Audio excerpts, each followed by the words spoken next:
పండు కట్ చేయబోయారమ్మా పండు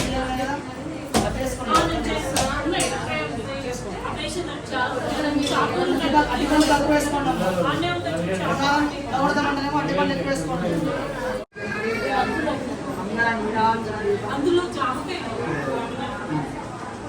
సామ్రాజ్యం భోజం రాజ్యం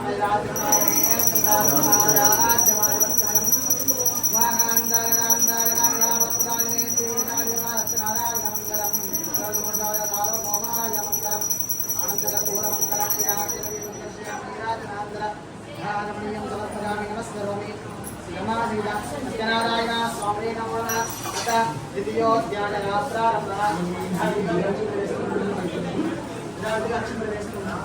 అమ్మ రెండవ ప్రారంభంగా శ్రద్ధగా విందమ్మా అత ద్వితీయోధ్యాయ ప్రారంభ ముందులాగా పూర్వము ఈ వ్రతము ఆచరించిన వారికి చెప్పుచున్నాను శ్రద్ధగా వినండి. పూర్వము కాశీనగరంలో ఒక బ్రాహ్మణుడు ఉండేవాడు. అతడు విపుల దరిద్రుడు. అప్పుడొచ్చే అన్నవస్త్రం లేక ఆకలిచే బాధపడుచు ప్రతి ఇల్లును తిరుగుతుండేవాడు.